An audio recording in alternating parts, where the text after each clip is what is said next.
When electricity is passed through a conductor, it displays a magnetic effect. This effect is responsible for the magic you just witnessed. In this lesson, you will learn about the magnetic effect of electricity.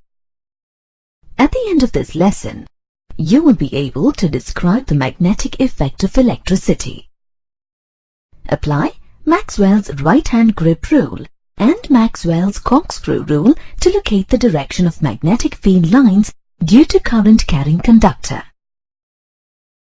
List the properties of a magnetic field and field lines around a straight conductor, a circular coil, and a solenoid carrying current. Analyze an electromagnet. Apply Fleming's left-hand rule to find out the direction of force on a current-carrying conductor in a magnetic field. And demonstrate the construction and working of an electric motor.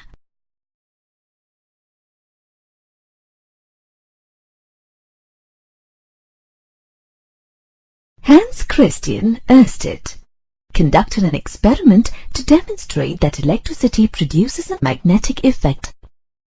The experiment is set up for you, as you can see. Let's see what happens if we close the key to allow current to pass from south to north. The magnetic needle originally points north. However, when current passes through the wire from the south to the north, the needle deflects to the west. As you saw in Ørsted's experiment, when an electric current passes through a conductor, a magnetic field is created around the conductor. This phenomenon is called as the magnetic effect of electricity. Let's analyze this magnetic effect further. You will observe that if you place the compass above the wire and allow current to pass from the south to the north, the compass needle deflects to the east. If you reverse the direction of the current in the wire, the direction of the deflection of the magnetic needle is reversed. The angle of deflection is directly proportional to the strength of the current through the wire.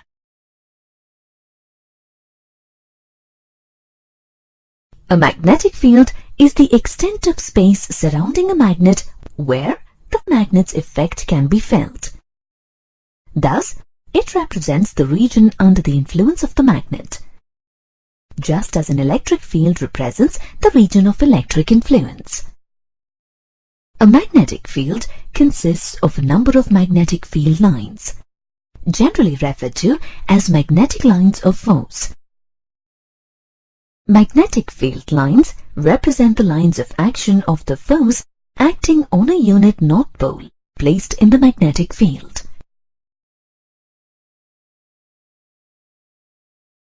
Magnetic field lines are closed continuous curves, never intersect each other, mutually repel each other, travel from the north to the south outside the magnet, and travel from the south to the north within the magnet.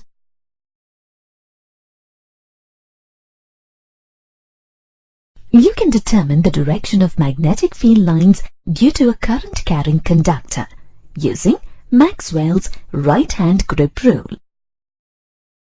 According to this rule, if you hold a conductor in your right hand with your fingers curled around it and your thumb stretched out as shown, then your thumb denotes the direction of the current in the conductor, and the direction of the curling of your fingers indicates the direction of the magnetic field lines due to the conductor.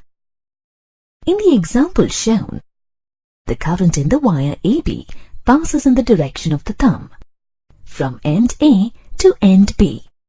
The direction of the magnetic field due to the current in the wire is represented by the curl of the fingers, as shown. This rule is also called Maxwell's corkscrew rule. Consider a right-handed corkscrew kept parallel to a current-carrying conductor. On turning, if the screw advances in the direction of the current, then the direction of rotation of its head gives the direction of the magnetic field lines due to the conductor. Thus, magnetic field lines around a current-carrying conductor are in the form of concentric circles and can be either clockwise or counterclockwise depending on the direction of the current. Magnetic field lines vary with the shape and form of the conductor. Let's take a look at the magnetic field and field lines around a straight conductor, a circular loop, and a solenoid. An experiment will help you understand how magnetic field is spread around the straight current-carrying conductor. To begin the experiment, we fix a white sheet on a cardboard, which is clamped to a stand. Next, we pass a thick copper wire connected to a battery and key through a hole at the center of the cardboard. Finally, some iron filings are sprinkled on the board and current is allowed to pass through the wire by switching the key on. You will observe that when the current flows through the wire, the iron filings arrange themselves in a concentric circular pattern. By placing a magnetic compass on any circular field line represented by the iron filings, you can also detect the direction of the magnetic field lines. The direction of the compass needle indicates the direction of the magnetic field. Further, if you change the direction of the current in the wire, you will observe that the direction of the compass needle is reversed. Thus, based on this experiment, you can conclude that a magnetic field around a straight current-carrying conductor consists of concentric circular field lines. The direction of the magnetic field lines depends on the direction of the current in the conductor.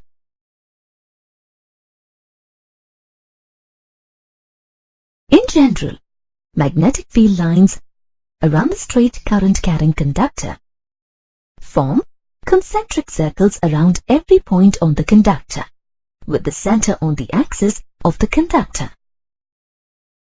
Lie in a plane that is perpendicular to the length of the conductor. Increase or decrease with an increase or decrease in the strength of the current respectively. Create a cylindrical magnetic field around the conductor.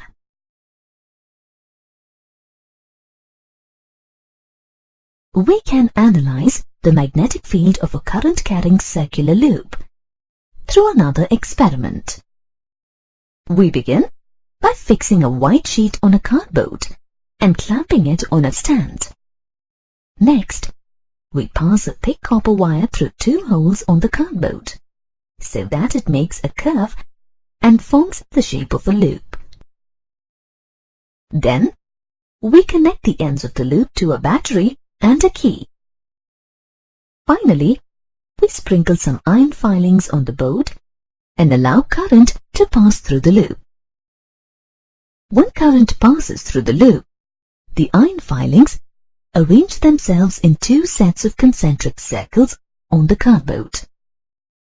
Further, if you place two compasses on each set of concentric circles, you will notice that the needles point in opposite directions. This shows that the magnetic field due to a current-carrying circular loop takes the form of two oppositely directed sets of concentric circles.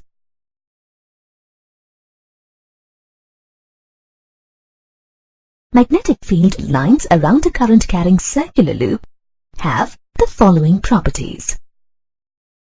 The lines are circular near the loop and tend to get elliptical away from it. They travel in the same direction within the area enclosed by the loop. They are parallel to each other near the center of the loop, indicating the uniformity of the magnetic field. They lie in a plane perpendicular to the plane of the loop at its center. They increase or decrease with an increase or decrease in the strength of the current respectively. These lines create a south pole at the face of the loop where the field lines enter the loop, and the current in the loop is in a clockwise direction. They create a north pole at the opposite face of the loop, where the field lines leave the loop, and the current in the loop is in a counterclockwise direction.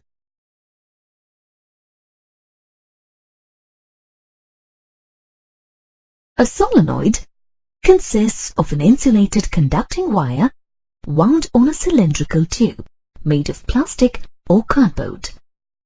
Thus, a solenoid consists of a number of circular loops. That is, it constitutes a coil. The length of a solenoid is greater than its diameter. When current passes through a solenoid, each loop in the solenoid behaves like a tiny bar magnet, with the south pole of one loop facing the north pole of its adjacent loop, and vice versa. Thus, a solenoid consists of a number of tiny magnets of equal strength. All the tiny magnets in the solenoid together behave like a bar magnet. The end of the coil, at which the current in the coil is in a clockwise direction, develops south polarity, while the other end, where the current in the coil is in a counterclockwise direction, develops north polarity. To analyze the magnetic field and field lines due to a current-carrying solenoid, here is an experiment. In this experiment, we fix a solenoid in a slit in a cardboard. We connect this solenoid to a battery and a key. Finally, we sprinkle iron filings on the cardboard and close the key to complete the circuit. When current passes through the solenoid, the iron filings arrange themselves in a pattern that represents the magnetic field lines due to the solenoid. These lines can be traced using compass needles. Magnetic field lines due to a solenoid are parallel to each other and to the axis of the solenoid within it, travel from the south pole to the north pole within the magnet, and travel from the north pole to the south pole outside the magnet. The density of magnetic field lines indicates the intensity of a magnetic field measured in Newton per ampere meter or Tesla. The intensity of a magnetic field can be increased by increasing the strength of the current, increasing the number of turns in the solenoid, or inserting a soft iron core in the solenoid.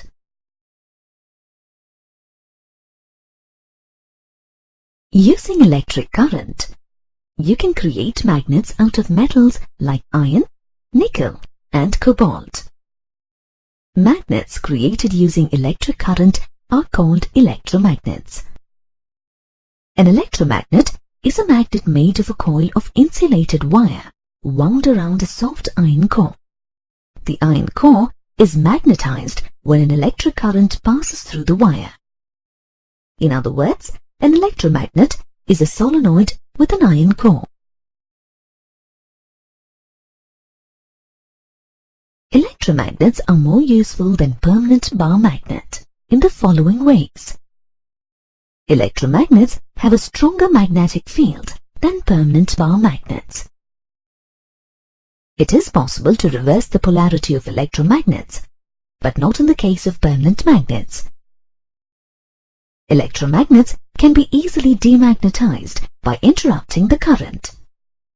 However, it is difficult to demagnetize permanent magnets. In electromagnets, the intensity of the magnetic field can be easily varied. However, magnetic fields of permanent magnets are of fixed intensity. You can convert an electromagnet into a permanent magnet by using a steel core. A magnetic field exerts a force on the magnetic objects under its influence. Therefore, a current-carrying conductor kept in a uniform magnetic field experiences a force that tends to drive it away from the field. The direction of the force on a current-carrying conductor in a magnetic field can be determined using Fleming's left-hand rule. To understand this rule, stretch the forefinger, middle finger and the thumb of your left hand, holding them at right angles to each other. If the forefinger gives the direction of the external magnetic field and the middle finger points in the direction of the current in the conductor, then the thumb gives the direction of the force on the conductor. An electric motor converts electrical energy into mechanical energy using the magnetic effect of electricity. You find electric motors in household appliances such as fans, refrigerators, washing machines, pool pumps, and floor vacuums. An electric motor is built on the principle that a current-carrying coil rotates when kept in a strong magnetic field as it experiences torque. An electric motor consists of 6 main parts. An armature that consists of laminated sheets of soft iron, through which passes a shaft. A coil, in the form of an insulated copper wire looped over the armature. A magnet that produces a strong and uniform magnetic field. A commutator, which is a metal ring split into 2 and is also referred to as split rings. This commutator is connected to the 2 ends of the coil. The shaft passes through the center of the commutator. 2 carbon brushes tightly fixed to the 2 split rings connecting them electrically to the coil. A battery that provides electrical energy to the motor.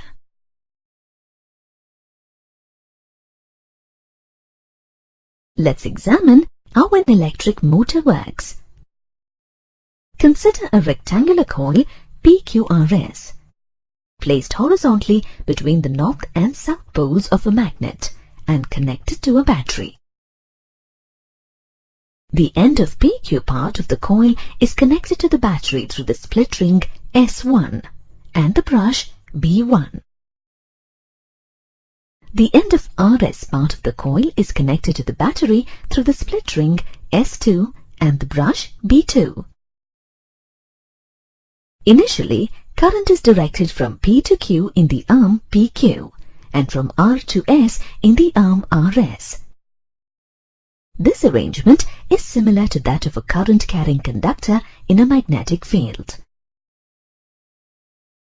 According to Fleming's left-hand rule, the force on PQ acts in an upward direction and on RS in a downward direction, forming a couple.